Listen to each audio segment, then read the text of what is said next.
Halo teman-teman. Jadi sekarang saya ini lagi ada di dalam mobil dari salah satu teman saya. Teman saya itu lagi butuh mobil. Kebetulan budgetnya itu 150.000 yen ya. Dan dengan uang 150.000 yen itu ternyata dia dapat mobil ini nih.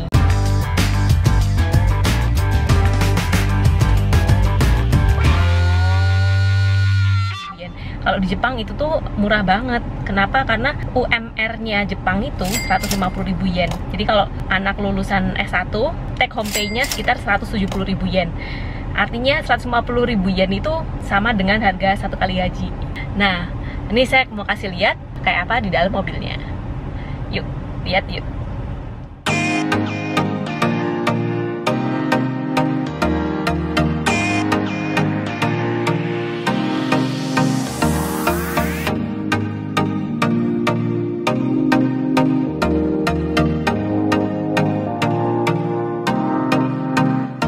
Oke, jadi ini tuh Mazda sekitar tahun 2000-an gitu. Jadi kuno, biasa banget. Ya standar lah. Kayak gini nih. Standar kan. Terus ignitionnya juga masih pakai kunci biasa. Terus interiornya sih biasa banget, ya ampun. Cuman kalau di Jepang itu kan memang wajib ada GPS. Cuman ini karena mobil lama ya, jadi GPS-nya tuh masih info yang zaman dulu. Jadi ada beberapa jalan yang misalnya itu jalan baru, itu nggak masuk di dalam GPS ini. Jadi kadang-kadang tuh kalau kita ngeset di GPS ini rutenya agak nggak cocok ya, karena mobil tahun 2009 ya, jadi ya standar adanya CD player. Ini mobilnya beli emang nggak ada modif-modifnya sama sekali, jadi masih kondisi aslinya kayak gini. Terus sama ini juga kalau di Jepang wajib ya, ini tempat untuk ETC card, tempat untuk kartu e-toll cardnya. Ini pencet di sini dia keluar. Iya, kartu tolnya.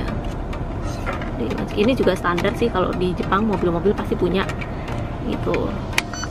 Nah, tapi hari gini nih, masa sih kita nggak dengerin lagu dari CD? Buat ngakalin dengerin musik biar nggak pakai CD, sama teman saya tuh dipasangin ini tuh Amazon Echo. Jadi kayak Google Home gitu loh, tapi keluarannya Amazon. Nanti kita bisa muter lagu gitu, tinggal kasih perintah lewat suara terus dia muter lagu gitu. Jadi praktis kan, nggak perlu bawa CD buat ngedengerin lagu kesukaan kita. Nah, karena kalau kita pakai Amazon Echo ini kita perlu jaringan internet ya, kan kalau di mobil nggak ada jaringan internet tuh, nih sinyalnya nggak ada.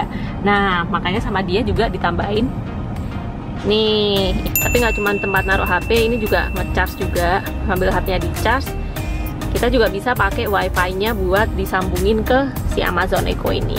Jadi tethering gitu loh. Jadi nggak usah takut baterainya habis, karena dia kan sambil ngecas nih. Jadi sambil tethering, sambil ngecas. Nah, HP ini fungsinya ditaruh sini selain buat internet, juga sekalian buat lihat Google Maps di sini. Kalau lagi nyetir suasananya kayak gini. Ini bukan GPS yang update. Soalnya GPS yang ini tuh nggak update. Alexa, Higedan o nagashite. Amazon Music でオフィシャルヒゲダンディズムの楽曲をシャッフル再生します。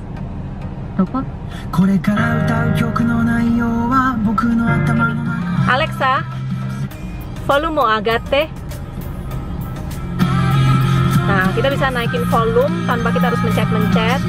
Cuman ini memang di settingnya pakai bahasa Jepang ya, jadi perintahnya harus dalam bahasa Jepang. Bisa disetting kok dalam bahasa Inggris. Alexa, stop.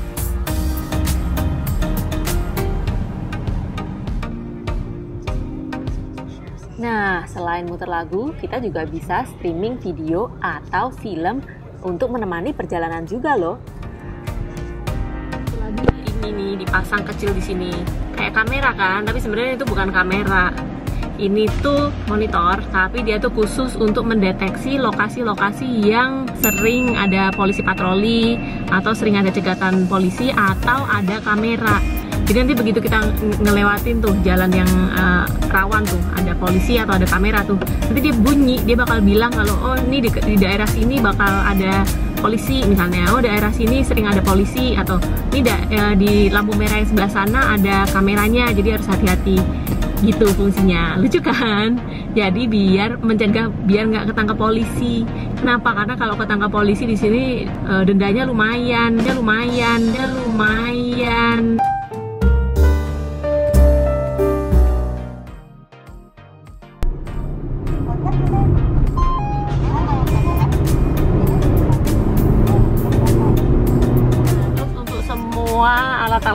Alat-alat ini nih butuh listrik, ini butuh listrik, alat casnya juga butuh listrik. Jadi semuanya itu manual banget nih, kabel-kabelnya semuanya ditaruh di sini. Nah, itu ada lampu biru. Nah, jadi nyoloknya tuh ke sini semua. Nah, ini sumber listriknya ini tuh. Ini nancap dari sini. Jadi sumber listriknya semuanya dari sini. Kalau udah dicabut udah mati semua. Nah, tambahannya tuh nggak cuma sampai di situ aja, guys.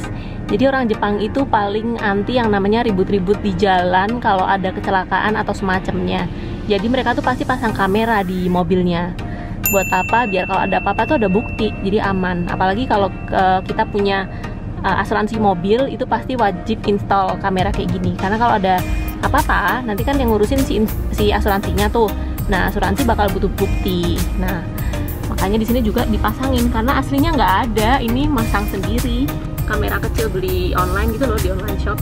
Terus ditempelin di sini. Jadi gimana menurut teman-teman? Jadi walaupun modifikasinya itu modifikasi sederhana, cuma naruh gadget ke dalam mobil, tapi itu tuh useful banget. Jadi yang nyetir itu jadi lebih nyaman gitu di dalam mobil. Walaupun mobilnya bisa dibilang agak tua dan nggak high tech gitu. Tapi dengan adanya alat-alat ini jadi membantu banget. Makasih ya sudah nonton video ini. Jangan lupa klik like, subscribe, dan kasih komen kamu di bawah. Terima kasih sudah menonton. Sampai jumpa di video berikutnya. Bye-bye.